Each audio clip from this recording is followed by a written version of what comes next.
Idrissa Seck, bonjour. Bonjour, madame. Alors, 5 ans de prison ferme contre Khalifa Sall et Mbaye Touré et Yaya Bodian. Quelle est votre lecture par rapport au verdict que vient de rendre le tribunal de Dakar?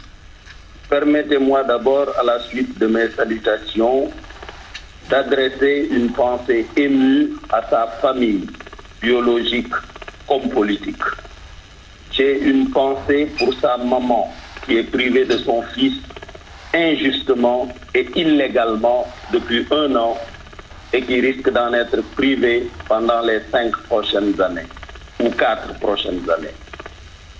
Je voudrais également avoir une pensée pour son épouse et ses enfants et leur dire que je suis admiratif de leur courage et de leur dignité et leur donner l'assurance que le sacrifice de leur père et de leur mari et de leur fils et de leur leader pour le rayonnement du Sénégal et de sa démocratie, par dignité, parce que s'il avait accepté de se soumettre à Macky Sall, de faire de la génuflexion comme l'ont fait d'autres, il n'aurait pas subi le sort qui est le sien aujourd'hui. Je voudrais également inviter le peuple sénégalais à ne pas aller trop vite en besogne. La condamnation n'est qu'une condamnation de première instance. La procédure judiciaire n'est pas terminée. Et j'ai bon espoir qu'en appel ou en cassation, on rencontrera quand même un magistrat ou 2 qui, pour la dignité de la justice, pour la dignité de la démocratie du Sénégal, diront non à Macky Sall. Nous ne serons pas votre bras armé pour éliminer vos adversaires politiques. J'ai bon espoir qu'un magistrat ou 2 restera debout pour lui dire non.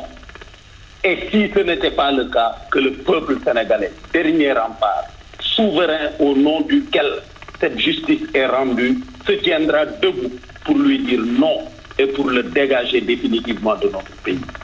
Je suis allé à Fatick et à Gossas. Un de ses parents m'a dit, aujourd'hui, vraiment, notre démocratie ressemble à un tas fabriqué par un chat. Dès que vous grattez un peu, vous êtes obligé de mettre la main devant le nez, tellement ça commence à sentir mauvais. Macky Sall est en train de souiller, est en train de salir, est en train d'avilir cette belle image de la démocratie sénégalaise que Senghor, Diouf et Wade, tant bien que mal, ont pu mettre en place. J'espère que le peuple sera debout pour lui faire face et pour lui dire que le Sénégal n'est pas un royaume et si c'était un royaume, lui n'en serait pas le roi. Et il faut qu'il comprenne qu'il y aura des hommes et des femmes de dignité qui lui diront non, qui lui feront face, qui accepteront le sacrifice de renoncer à ses privilèges qu'il distribue, à ses fonds politiques qu'il dilapide et qu'il distribue, et que le Sénégal restera une démocratie après lui. Il faut qu'il comprenne qu'il n'est là que pour un temps et bientôt il partira sur décision du peuple sénégalais. Mais est-ce que, Idrissa Seck, est-ce que vous pensez d'abord qu'il faudrait épuiser tous les recours au plan judiciaire avant d'entamer un quelconque autre combat? Non, le combat a déjà démarré. Vous vous souvenez que nous nous sommes battus lorsque on a violé ses droits en ne respectant pas son immunité parlementaire.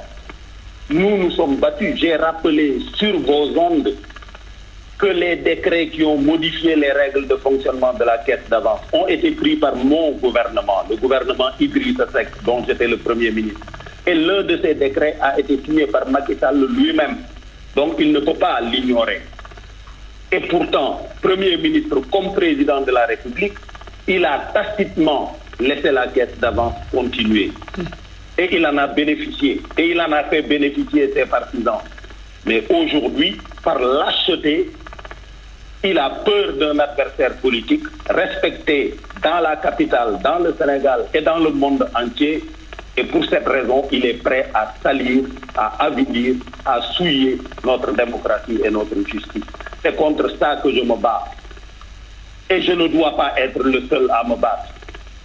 je voudrais lancer un appel solennel à l'ensemble du peuple sénégalais pour leur dire que cette menace ne s'adresse pas seulement à Khalifa Ababacar Sall ou à Karim Wade. Cette menace ne s'adresse pas seulement à la classe politique sénégalaise. C'est une menace contre leur propre sécurité, contre leurs emplois. Parce que lorsque le monde aura perçu que la justice sénégalaise agit sous ordre de l'exécutif, aucun investisseur ne considérera qu'il bénéficie d'une sécurité judiciaire en plaçant ses fonds au Sénégal. Et ça risque d'effondrer l'économie sénégalaise. Ce combat est le combat de vous-même, madame, qui m'interrogez. C'est le combat de votre chaîne de radio et de télévision et de journaux. Vous devez être les remparts contre cette dictature de Macky Sall. Tout le Sénégal doit rester debout. Et l'opinion internationale aussi. Je me rendrai bientôt en Allemagne au comité exécutif de l'Internationale libérale. Je saisirai à nouveau le comité des droits de l'homme. Même s'il s'agit de défendre un socialiste, les libéraux savent que les droits humains sont sacrés. On ne peut pas les violer. On ne peut pas s'amuser avec.